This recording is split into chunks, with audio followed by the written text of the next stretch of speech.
యోహాను రాసిన సువార్త 6వ అధ్యాయము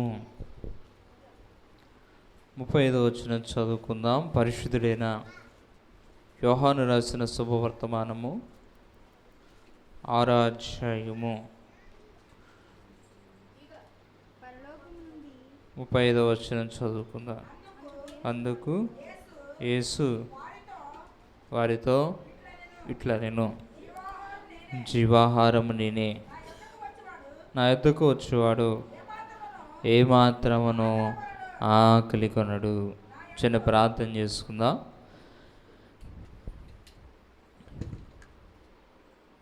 పరిశుద్ధుడైన మా తండ్రి, మహిమ సింహాసనము మీద ఆసీనుడైన మా గొప్ప దేవ,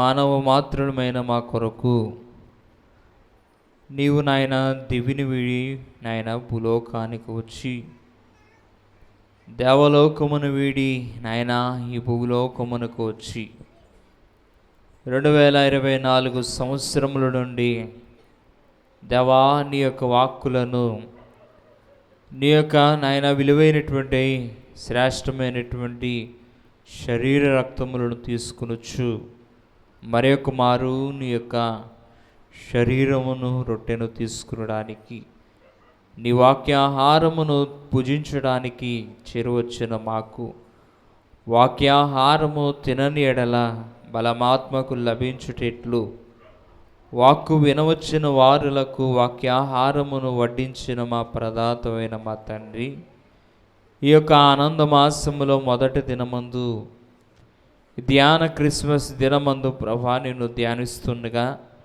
నీ వాక్యము ద్వారా మమ్మల్ని వెలిగించుమని, నీ వాక్యము ద్వారా మమ్మల్ని నింపమని, వాక్యమే శరీరధారిగా భూలోకానికి వచ్చిన యేసు పరిశుద్ధ నామమును అడిగి వేడుకొనుచున్నాము తండ్రి, ఆమేన్. దేవనామములో మీకెల్లరకు కృపా సమాధానములు అనుగ్రహించును గాక, ఆమేన్. ఈ దినముందు దైవజనులు దేవదాసయ్య గారు ఈ 12వ మాసములో మొదటి దినానికి పెట్టినటువంటి పేరు ధ్యాన క్రిస్మస్. ఏం క్రిస్మస్ అండి? ధ్యాన క్రిస్మస్.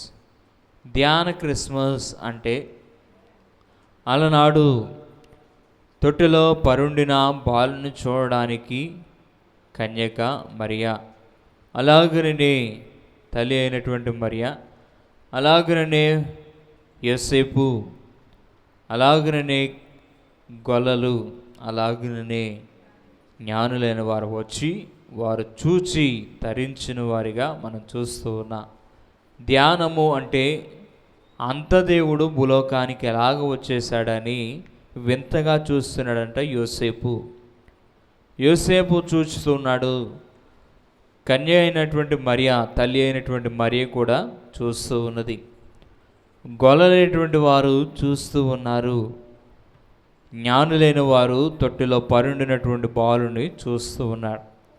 ఆయన మహిమను చూస్తూ ఉన్నారు. చూచుట అనేటువంటిది ఈ ధ్యానంలో మనం చూడాలి.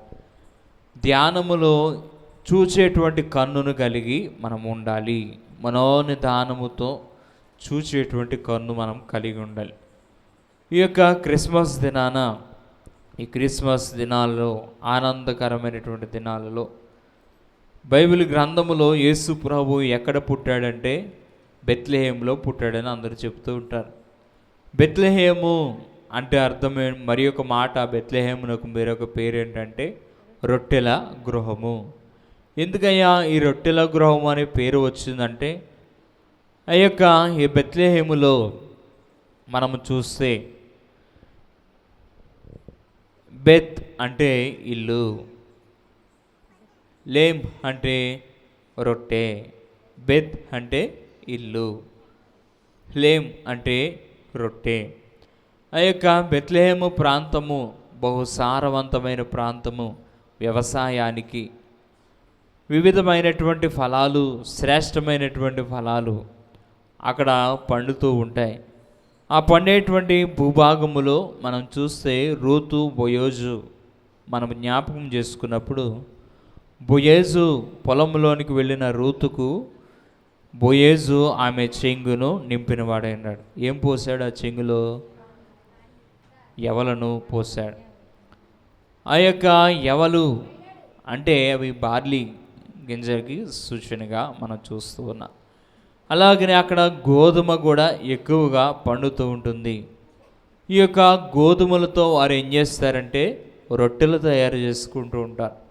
అందును బట్టి బెత్లెహేమునకు రొట్టెల గృహముగా, ఆహారపు ఇల్లుగా ఆ యొక్క స్థలానికి ఆ పేరు పెట్టబడుతూ వచ్చింది. నేడు పుట్టినటువంటి యేసు ప్రభువు కూడా ఒక రొట్టె అయి ఉన్నారు. యేసు ప్రభువు ఒక రొట్టె అయి ఉన్నారు కనుక క్రిస్మస్ దినాల్లో మనం ఏం చేస్తూ ఉంటామంటే కేక్ కట్ చేస్తూ ఉంటాం. ఏం చేస్తామంటే సహజంగా కేక్ కట్ చేస్తూ ఉంటాం. కేకు శ్రేష్టమైనది, కేకు రుచికరమైనది, కేకు కావలసినటువంటి మధురము. ఆ యొక్క కేకును మనం ఎప్పుడైతే తింటామో కేక్లో ఉన్నటువంటి మాధుర్యాన్ని మనము అనుభవిస్తూ ఉంటాం. నేడు ప్రభుని యొద్దకు వచ్చిన మనము ప్రభుని యొక్క శరీరమును, ప్రభుని యొక్క రక్తమును తీసుకునడానికి వచ్చిన మనము ఆ యొక్క శరీర రక్తములలో జీవాహారము నేనేని సెలవిచ్చిన ప్రభుని యొక్క ఆహారములో ఉన్నటువంటి రుచిని మనము ఈ దినమందు కొన్ని మాటలు ధ్యానించుకుందాం. ఆ యొక్క కేకులో ఉన్నటువంటి మాధుర్యము, ప్రభుని యొక్క శరీర రక్తములో ఉన్నటువంటి రుచిని ఈ దినమందు మనం చూస్తే ఆయన దేని కొరకు వచ్చాడు? మనకి ఆహారముగా మార్చబడటానికి ఆయన భూలోకానికి వచ్చాడు. ఆయన వచ్చినది మనలను భుజింప చేయడానికి. భూలోకమంతటిలో విశ్వాసులను అయిన వారికి అందరికీ ఆయన తన యొక్క శరీరాన్ని, తన యొక్క రక్తాన్ని కూడా భూలోకములో ఉన్నటువంటి వారికి భుజింప చేయడానికి, తానే ఒక ఆహారముగా అవడానికి భూలోకానికి ఆయన వచ్చినట్లుగా మనం చూస్తున్నాం. నేడు జీవాహారమైనటువంటి ప్రభు భూలోకములో పాడైపోయేటువంటి ఆహారాలు అనేకముగా ఉంటాయి. భూలోకములో ఏ ఆహారం చూసినా పొద్దునొంతిని సాయంకాలానికి ఏమవుతుంది? పాడైపోతుంది. కొన్ని దినాలకి ఆ యొక్క ఆహారము పాడైపోతుంటుంది. క్షయమైనటువంటి ఈ యొక్క శరీరానికి క్షయమైనటువంటి ఆహారము తీసుకునటం వలన ఉపయోగము లేదు, కానీ క్షయమైనటువంటి ఆహారానికి అక్షయమైనటువంటి ఆహారము తీసుకునటం వలన అక్షయ దేహాన్ని మనము సంపాదించుకుంటాం. క్షయము అంటే పాడైపోయేది, అక్షయం అంటే పాడు కానిది. నేడు అక్షయమైనటువంటి శరీరాన్ని మనము ధరించుకునడానికి క్షయమైనటువంటి శరీరముగా యేసు ప్రభు భూలోకానికి వచ్చి అక్షయుడిగా మార్చబడుతూ వచ్చాడు. భూలోకములో తినేటువంటి ఆహారం వలన మనకి బలము వస్తుంది, కొద్దిపాటి బలము. వైద్యులు అంటూ ఉంటారు, ఏదైనా బలహీనత కలిగినప్పుడు మీరు బలమైనటువంటి ఆహారాన్ని తీసుకోండి అంటారు. భూలోకములో పాడుకునేటువంటి ఆహారము ఏదైనా ఉన్నదా అంటే, బలమైనటువంటి ఆహారము ఏదైనా ఉన్నదా అంటే అది దేవుని యొక్క అక్షయమైన శరీర రక్తాలని మనం జ్ఞాపకం చేసుకునవలసిన వారమైన. బలహీనతలో వైద్యుని వద్దకు వెళితే ఎలాగున బలమైనటువంటి ఆహారము తీసుకోమని సెలవిస్తారో, నేడు బలవంతుడైనటువంటి ప్రభుని వద్దకు వచ్చిన మనము ఈ యొక్క శరీర రక్తములను రుచించుట ద్వారా, ఈ శరీర రక్తములను తీసుకున్నట ద్వారా బలమైనటువంటి ఆరోగ్యము, అలాగే నిత్య జీవాన్ని కూడా ప్రభువే అసలైన నిత్య జీవమై ఉన్నాడు. ఈ యొక్క ఆహారాన్ని ఎవరైతే భుజిస్తూ ఉంటారో వారు నిత్య జీవానికి పాత్రులై ఉంటూ ఉన్నారు. క్షయమగు ఆహారము కొరకు మనము కష్టపడటం అని అక్షయమైనటువంటి ఆహారము కొరకు మనము పాటుపడవలసిన వారమైనా. క్షయమైన ఆహారము కొరకు మనము కష్టపడితే ఆ యొక్క క్షయమైన ఆహారము కొద్ది కాలం మనకు శక్తిని ఇస్తుంది, కానీ అక్షయమైనటువంటి ఆహారము కొరకు మనము ప్రయాసపడుతూ ఉండాలి. ఈ యొక్క అక్షయమైనటువంటి ఆహారము మనలను అక్షయులుగా మారుస్తుంది. క్షయమైనటువంటి జీవితము ఆరోగ్యముగా ఉండడానికి ఏ విధంగా రుచికరమైనటువంటి ఆహారాలను మనం భుజిస్తూ ఉంటామో, ఈ దినమందు అక్షయమైనటువంటి శరీరాన్ని దాల్చడానికి యేసు ప్రభువే ఒక అక్షయమైనటువంటి రుచికరమైనటువంటి ఆహారమై ఉన్నారు. రుచిగల ఆహారాన్ని ఏ విధంగా రుచిస్తూ ఎంత ఆస్వాదిస్తూ మనం భుజిస్తామో అలాగనే ఈ రుచికరమైనటువంటి ఆహారాన్ని కూడా మనం భుజిస్తూ ఉండాలి. ఈ రుచికరమైనటువంటి ఆహారాన్ని గురించి దైవజనుడు దేవదాసయ్య గారు ఒక ఉపమానం చెబుతూ ఒక చిన్న బిడ్డను పిలిచి ఆ చిన్న బిడ్డ చేతిలో తేనె వేశారట, ఒక చుక్క. తేనె వేయటాన్ని బట్టి ఆ చిన్న బిడ్డకి అది తేనె అని తెలుస్తుందా? తెలియదు. ఆ చిన్న బిడ్డ చేతిలో ఎప్పుడైతే తేనె పోసారో అది తెలియక ఆ చిన్న బిడ్డ ఏం చేస్తుందంటే ఏడుస్తూ ఉంటుంది. ఏడుస్తూ ఉన్నప్పుడు తన యొక్క బంధువులు, తన యొక్క తండ్రి లేదా తన యొక్క తల్లి ఎవరైతే ఆ ఎదుటి భాగంలో ఉంటారో ఆ తండ్రిని చూచి ఆ బిడ్డ ఏం చేస్తూ ఉంటుందంటే ఏడుస్తూ ఉంటుంది. ఇప్పుడు నేను ఒక బిడ్డని ఇక్కడికి పిలిచి ఆ బిడ్డ చేతిలో తేనె వేశాను అనుకోండి, ఆ బిడ్డకి తెలుస్తుంది అది తేనె అని. ఆ బిడ్డ తన తల్లిదండ్రుల వంక చూసి ఏం చేస్తుంది? ఏడుస్తుంది. ఎప్పుడైతే తన తల్లి తిను పర్లేదు అని ఎప్పుడైతే సైగ చేస్తారో అది ఎప్పుడైతే పెదవులను నాలుకను రుచిస్తుందో రుచించిన వెంటనే ఆ బిడ్డ ముఖంలో ఏమొస్తుంది? ఆనందం వస్తుంది. ఈ యొక్క తేనె అని తెలియక అప్పటి వరకు ఆ యొక్క పదార్థాన్ని చూసి ఏడ్చినటువంటి చిన్న బిడ్డ ఎప్పుడైతే అది తేనె నోటికి మధురముగా మార్చబడిందో అప్పుడు ఆమె ముఖంలో ఏమొస్తుంది? ఆనందము, ఒక రకమైనటువంటి సంతోషం. నేడు ప్రభుని యొక్క శరీర రక్తములను ఈ ఏడాదిలో 11 నెలల్లో మనం తీసుకున్నాం. ఈ 12వ నెలలో ఆయన బాలుడిగా మన కొరకు మన చేతిలోనికి వస్తున్నాడు. ముచ్చటగా మనము తీసుకునవలసిన వారమైనా ముచ్చటగా మనము తీసుకునిచో అతడు ఏం చేస్తాడు? ముత్యాల హారమును మనకు అనుగ్రహిస్తాడు. దైవజనుడు రాస్తూ ముచ్చటగా వేయండి ముత్యాల హారం. ఆయన ముచ్చటగా మనము తీసుకునినచ్చో ఆయన మనలోనికి ఇమిడిపోయేవాడై ఉన్నాడు. ఒక రుచికరమైనటువంటి ఆహారమై ఉన్నాడు. కేకు ఏ విధంగా మధురముగా ఉంటుందో, తేనె ఏ విధంగా మధురంగా ఉంటుందో తీసుకున్న తర్వాత మన యొక్క మనస్సులోనికి ఆయన సంతోషాన్ని, మన యొక్క మనస్సులోనికి ఆనందాన్ని, రుచికరమైనటువంటి జీవితాన్ని ఆయన మనకి ప్రసాదించువాడే ఉన్నాడు. ఈ 12వ మాసములో రుచి కలిగిన ఆహారాన్ని తీసుకునిచున్న మనము ఆయన సంతోషమునిస్తాడని, ఆయన ఆరోగ్యమునిస్తాడని, మన యొక్క ఆత్మీయ జీవితానికి కావలసినటువంటి విటమిన్స్ అన్నీ కూడా ఈ యొక్క శరీర రక్తముల ద్వారా ఆయన అనుగ్రహించువాడై ఉన్నాడు.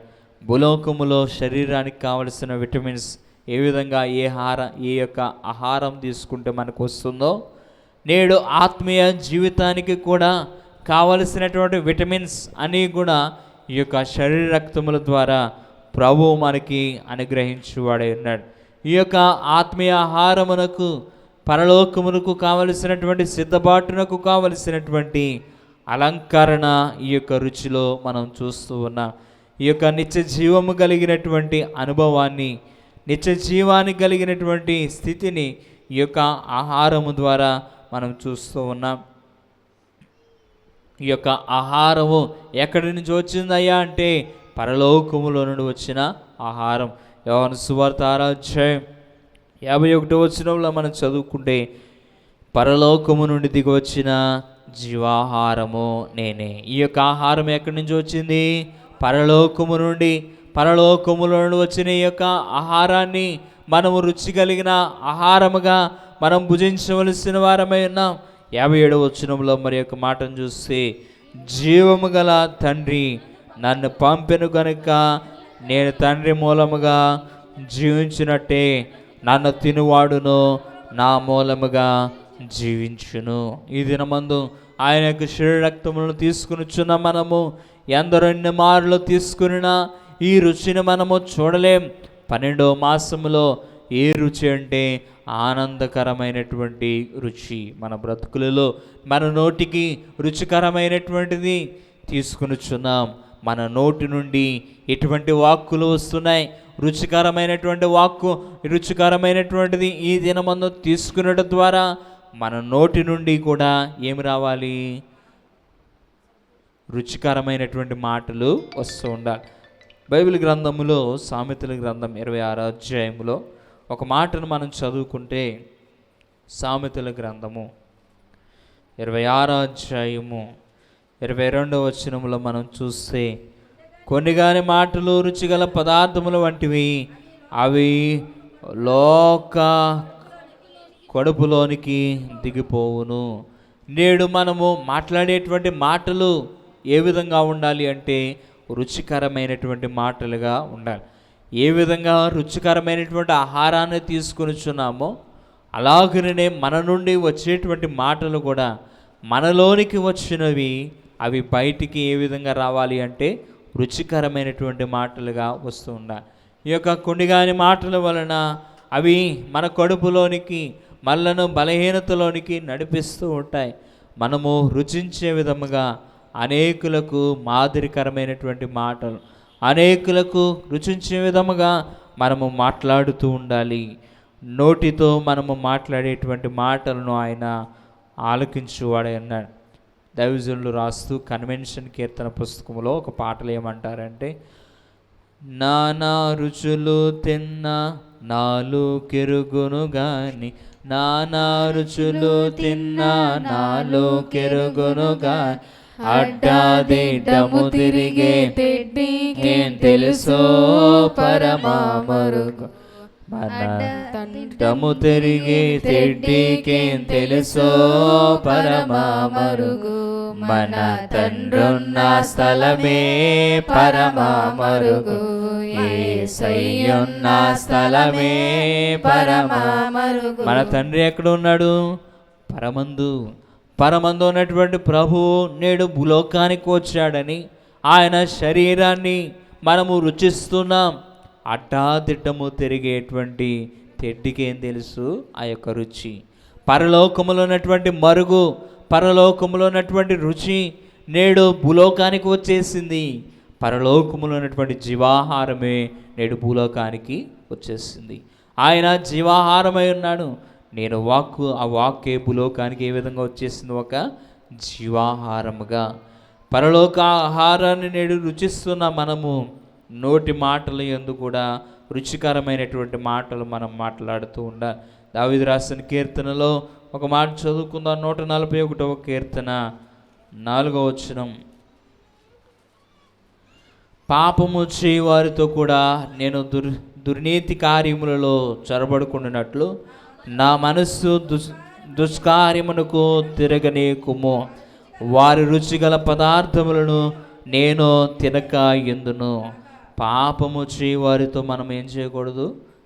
రుచించకూడదు. పాపము చేయవారితో ఏం చేయకూడదండి? రుచించకూడదు. దుష్కార్యము చేయవారితో, మనస్సున దుష్కార్యము చేయవారితో మనము తిరగక మన యొక్క మనస్సును, మన యొక్క నోటి మాటలను రుచికరమైనటువంటి స్థితిలోనికి మనము నడిపించుకుంటూ ఉండాలి. నేడు జీవాహారము ఏమై ఉన్నదంటే ఒక రుచి కలిగిన ఆహారం. రెండవదిగా మనం చూస్తే ఈ యొక్క జీవాహారము మంచి పదార్థమై ఉన్నది. లూకా సువార్త 1వ అధ్యాయము 53వ వచనం చదువుకుందాం. లూకా సువార్త 1వ అధ్యాయము 53వ వచనం చూస్తే, ఆకలి కొనిన వారికి మంచి పదార్థములతో తృప్తి పరచువాడై ఉన్నాడు. ఈ దినమందు ఇటు ఆకలితో వచ్చిన అలనాడు మరియ కలిగిన ఆకలి ఏంటంటే నేను ప్రభువుని ధరించుకొనాలి. ఈ దినమందు మనం చూస్తే ఆనందకరమైనటువంటి దినాల్లో ఉన్న మనము మరియను ఒకసారి ఆలోచన చేస్తే, మరియా ఎవరిని ధరించిందంటే ప్రభువుని ధరించింది. ఆమె మంచి పదార్థాన్ని ధరించింది. తన గర్భములో మంచి పదార్థమును ధరించుటను బట్టి ఆమె ఎవరిని అనుగ్రహించింది? భూలోకానికి ప్రభువుని, రక్షకుడిని అనుగ్రహించింది. ప్రభువును ఆమె కడుపులోనికి అనుగ్రహించినది గనుక, ఆహ్వానించినది గనుక మంచి పదార్థమైనటువంటి ప్రభువు నేడు మన కడుపులోనికి వస్తున్నాడు. ఆకలి కలిగిన మన యొక్క జీవితానికి, దప్పిక కలిగిన మన జీవితానికి, ఆకలి కొనిన వారికి మంచి పదార్థములతో ఆయన తృప్తిపరచువాడు. ఈ 12వ నెలలో ఈ యొక్క ఆకలితో ఆయన ఎద్దుకు వచ్చిన, ఈ యొక్క దప్పికతో ఆయన ఎద్దుకు వచ్చిన, ఆయన ఒక మంచి పదార్థముగా మనలోనికి ఇముడు వాడై ఉన్నాడు గనుక ఆయనను మనము ఏం చేసుకోవాలి? ఇమిడ్చుకోవాలి. ఏం చేసుకోవాలండి? ఇమిడ్చుకోవాలి. మరియా ఇమిడ్చుకున్నది ఎప్పుడైతే గదిలో ఉండి ప్రార్థన చేస్తుందో, సన్నిధి చేస్తుందో, దేవదూత వచ్చి ఒక శుభవచనం తెలియజేస్తుంది. శుభవచనం తెలియజేస్తే ఆ శుభవచనాన్ని మరియా ఏమాత్రము కూడా త్రోసిపుచ్చలేదు. ఏం చేయలేదండి? త్రోసిపుచ్చలేదు. ఆ యొక్క కాలములో జకరియా అనేటువంటి భక్తుడు చూస్తే దేవదూత వచ్చి ఒక ప్రవచనాన్ని చెబితే ఆ ప్రవచనానికి జకరియా ఏం చేశాడు? నమ్మలేదు. ఏం చేశాడండి?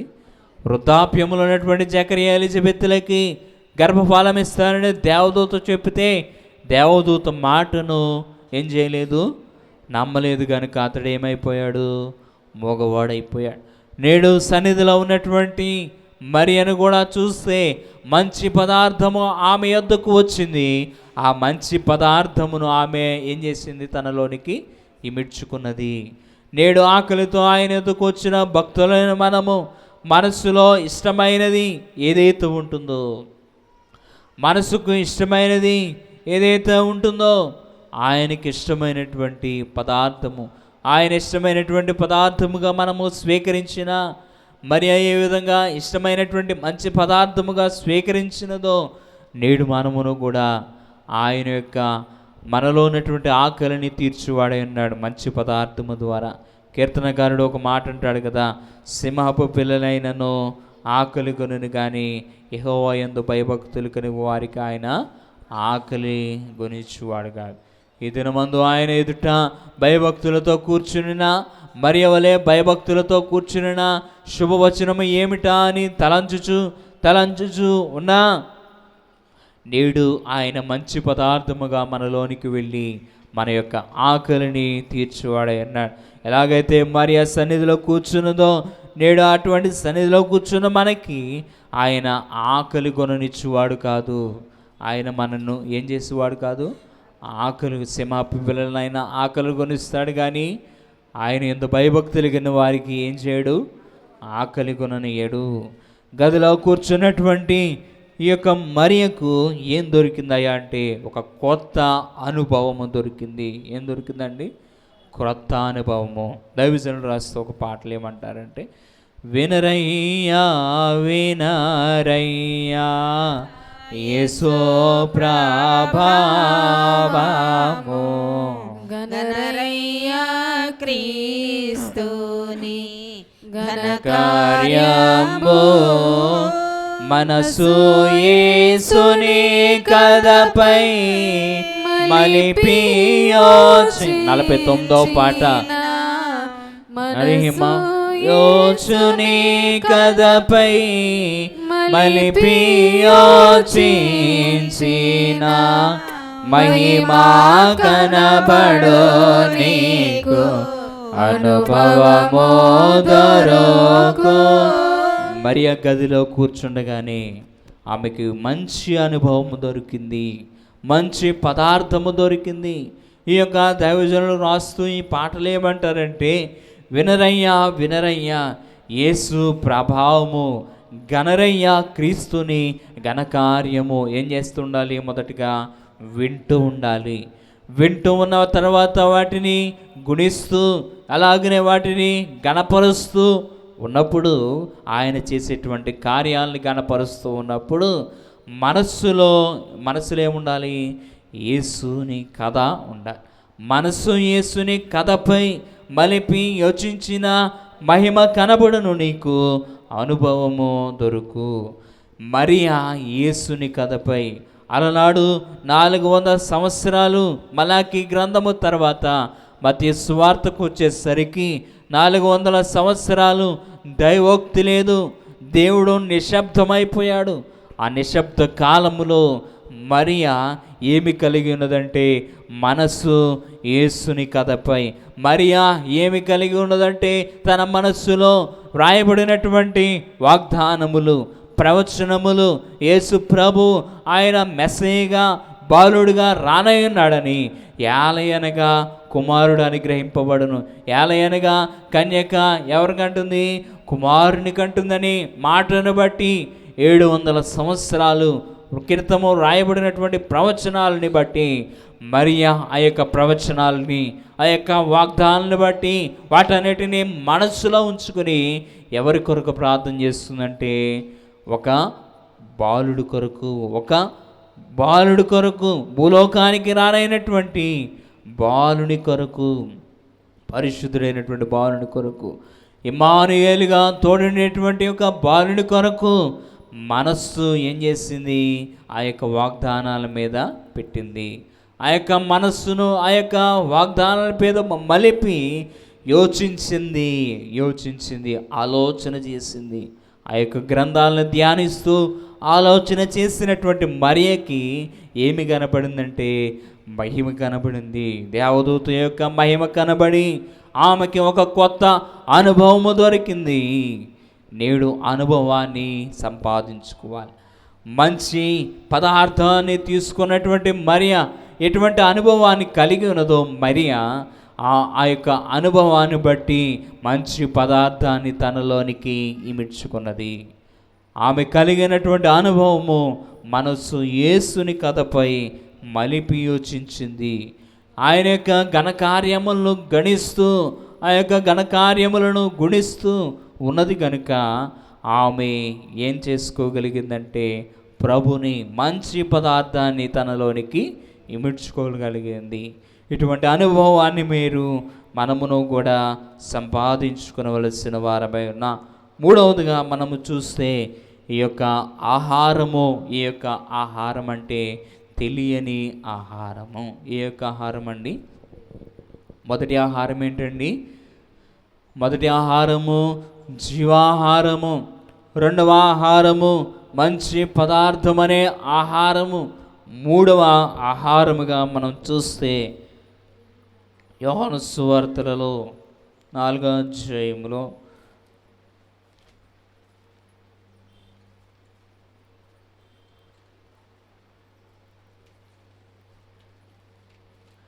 యోహాను సువార్త 6వ అధ్యాయము 57వ వచనం చదువుకుందాం. జీవము గల తండ్రి నన్ను పంపెను గనుక నేను తండ్రి మూలముగా జీవించినట్టే నన్ను తినువాడును నా మూలముగా జీవించును. 66వ వచనం కూడా చదువుకుందాం. అప్పటి నుండి ఆయన శిష్యులు అనేకులు వెనుక తీసి మరెన్నడను ఆయనను వెంబడింపలేదు. కాబట్టి యేసు మీరు కూడా వెళ్ళిపోవాలని ఉన్నారా అని 12 మందిని అడుగగా, సీమోను పేతురు, ప్రభువా ఎవని ఎదుకు వెళుదము? నీవే జీవపు మాటలు గలవాడవు అని బైబిల్ పరాక్రమంలో సీమోను పేతురు సెలవిస్తున్నా. మూడవదిగా తెలియని ఆహారము. యేసు ప్రభును మనం చూస్తే తెలియని ఆహారము అలనాడు ఈ యొక్క 55వ అధ్యాయం 57వ వచనంలో మనం చూస్తే ఆయన వద్ద ఉన్నటువంటి శిష్యులు 57 మంది శిష్యులు. 57 మంది శిష్యులలో యేసు ప్రభు ఈ మాట చెప్పగానే, జీవాహారము నేనే అని చెప్పగానే, పరలోకములో నుండి వచ్చి పెంపబడిన తండ్రి ఆహారము తినువాడు ఎవడో నా మూలముగా జీవిస్తాడు అని చెప్పగానే 57 మంది శిష్యులు, యేసు ప్రభుని ఎంతో ఉన్నాడు, 57 మంది శిష్యులు కూడా ఈ యొక్క ఆహారం ఏమిటో తెలియక వెనదిరిగిపోయారు. ఈ యొక్క ఆహారం ఏమిటో తెలియక వారు వెనదిరిగిపోయారు. మరి యొక్క సందర్భం బైబిల్ గ్రంథంలో చూస్తే యోహాను సువార్త 4వ అధ్యాయము 14వ వచనం 32వ వచనంలో మనం చూస్తే ఇక్కడ సమరయ స్త్రీ కనబడుతుంది. ఈ సమరయ స్త్రీ దగ్గరికి ప్రభు వచ్చి, నేను ఇచ్చేటువంటి జీవజలం వలన నీవు ఎన్నడూ తప్పికొనవు, ఇది తెలియని ఆహారం అని ఆ యొక్క మాటలు మనం చూస్తూ ఉన్నాం. యోహాను సువార్త 4వ అధ్యాయము 32 వచనం ఒక మాట చదువుకుందాం. అందుకు ఆయన, భుజించుటకు నీకు తెలియని ఆహారము నా దగ్గర ఉన్నదని వారితో చెప్పగా, శిష్యులు ఆయన భుజించుటకు ఎవడైనాను నేనేమైనా తెచ్చినేమో అని ఒకరితో ఒకడు చెప్పుకో. ఆయన యొద్ద ఏమున్నదట? తెలియని ఆహారం. అలనాడు సమరయ స్త్రీ దగ్గరికి వెళ్ళి, నేను ఇచ్చేటువంటి నీళ్ళ వలన నీకు ఎన్నడను ఏమవ్వదు, మరలా నీవు దప్పికొనవని ప్రభు సెలవిస్తున్నా. యేసు ప్రభుని మీద ఏమున్నదంటే ఊరేటి నీరు ఉన్నది. ఏమున్నదండి? ఊరేటి నీరు. 4వ అధ్యాయంలో 14వ వచనంలో ఒక మాట చదువుకుందాం. నేను ఇచ్చి నీళ్ళు త్రాగు వాడెప్పుడు తప్పికొనడు, నేను వానికి ఇచ్చి నీళ్ళు నిత్య జీవమునకై వానిలో ఊరేడి నీటి బుక్క ఉండెనని వానితో చెప్పా. తెలియని ఆహారం తీసుకున్న ప్రియ స్నేహితులారా, ఈ దినమందు ఆయన ఇచ్చేటువంటి ఈ యొక్క ఆహారము ఏం చేస్తుందంటే మనలో ఉన్నటువంటి దప్పికను తీర్చి మనకు నిత్య జీవాన్ని అనుగ్రహించి అవి ఏం చేస్తాయట? మరలా ఊరుతూ ఉంటుందట. బావిలో ఉన్న నీరు ఎంత తోడినా తరుగుతుందా? ఏం చేస్తుంది? మరలా ఊరుతూ ఉంటుంది.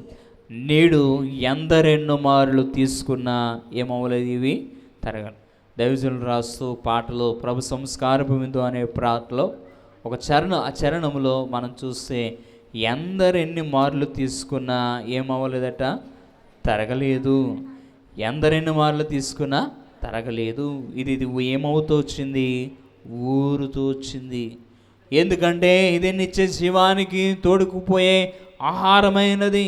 నేడు లోకములోనికి వచ్చినటువంటి ఈ యొక్క ఆహారము మంచి ఆహారము.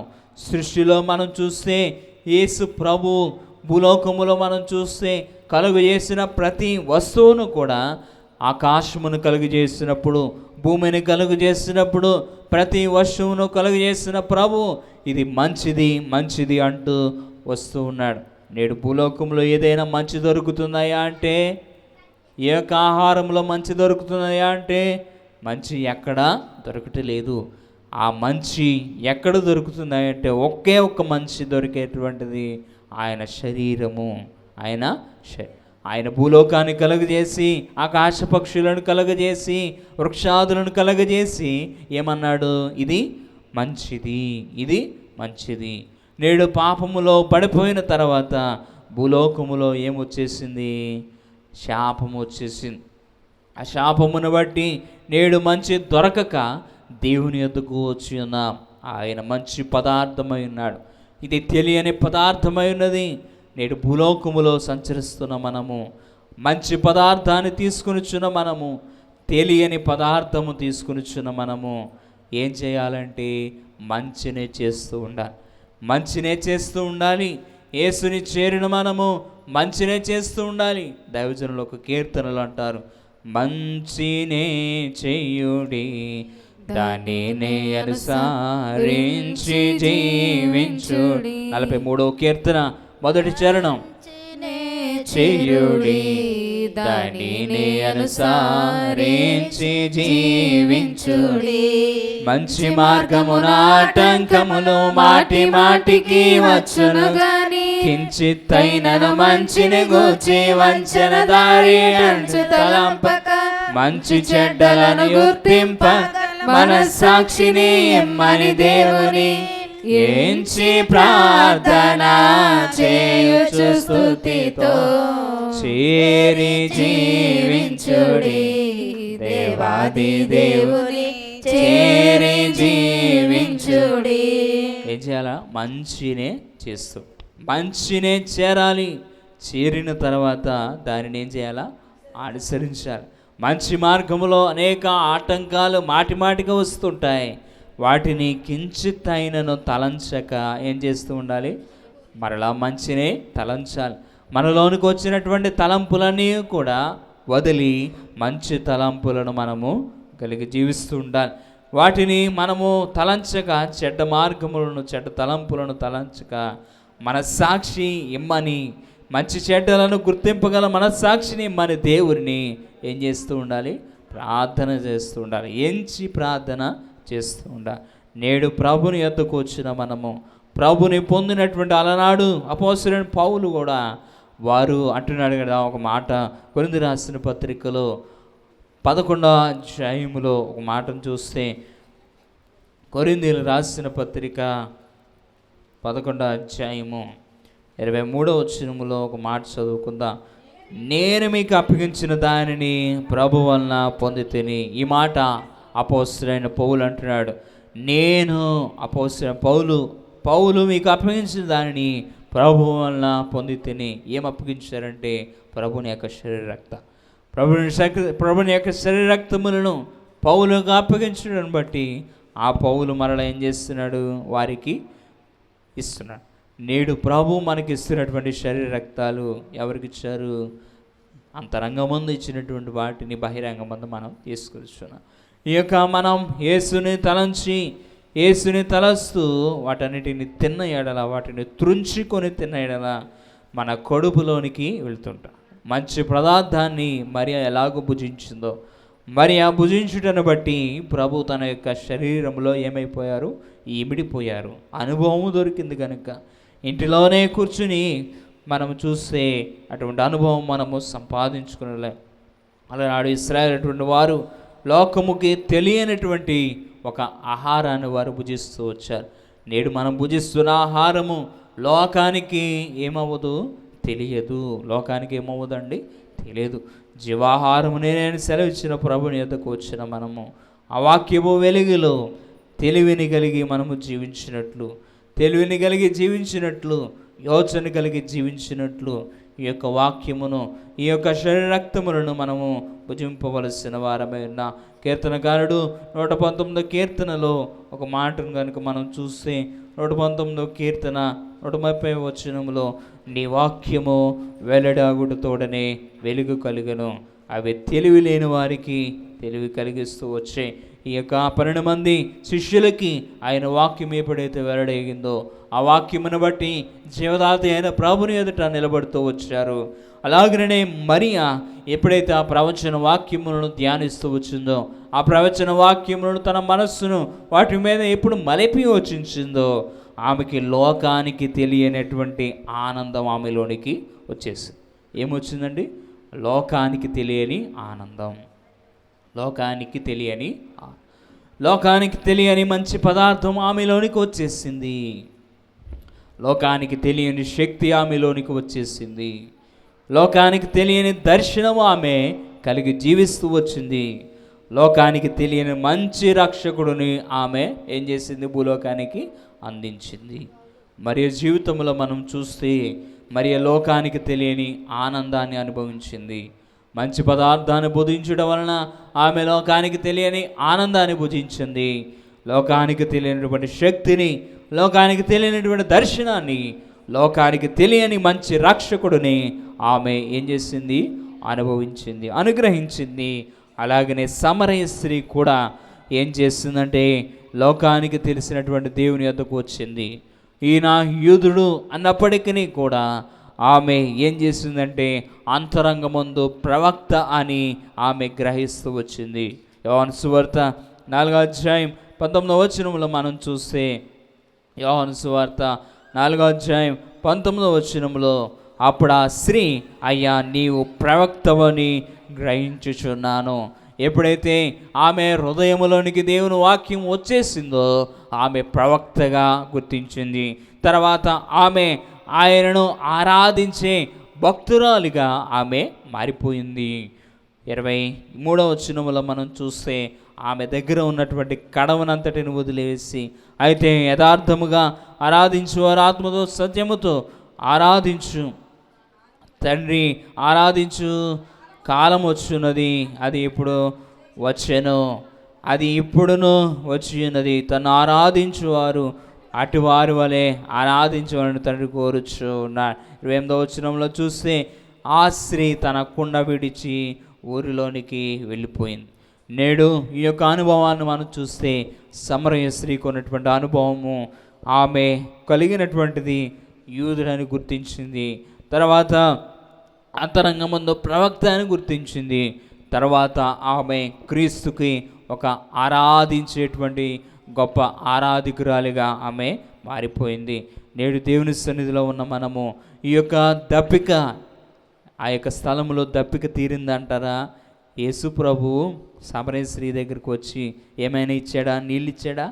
నీళ్ళు ఏమీ ఇవ్వలేదు, కానీ ఆమె దప్పిక తీరబడింది. ఆమెలో ఉన్నటువంటి నూతనమైనటువంటి స్వభావము దేవుని వాక్కుల ద్వారా ఆమె సంపాదించుకున్నది. నేడు జీవాహారమైనటువంటి ప్రభుని వద్దకు వచ్చిన మనము, మంచి పదార్థముగా భుజిస్తున్న మనము, తెలియని పదార్థముగా తెలియని ఆహారాన్ని తీసుకునిచున్న మనము బాలుని ఏం చేయాలంటే ముద్దు పెట్టుకునేటువంటి స్థితిలోనికి, రుచికరమైనటువంటి స్థితిలోనికి మనము మార్చబడుతూ మరి ఆ యొక్క అనుభవాన్ని సంపాదించుకున్నదో, సమరయ స్త్రీ ఈ యొక్క అనుభవాన్ని సంపాదించుకున్నదో, నేడు మనమును కూడా అటువంటి అనుభవంలోనికి మార్చబడుతూ బాలుడిగా భూలోకానికి వచ్చిన ప్రభుని ఈ యొక్క ధ్యాన క్రిస్మస్ దినమందు ధ్యానించిన ఎడల మరి యొక్కనటువంటి అనుభవాన్ని సంపాదించుకొనగలుగుతాం. అటువంటి మహిమ మేఘములోనికి, మహిమ కలిగినటువంటి స్థితిలోనికి ఈ బాలుడు మనలను కొనుపోవాడై ఉన్నాడు. ఈ కొద్ది మాటలు దేవుడు మన వినికిడిలో దీవించి ఫలింపచేయును గాక.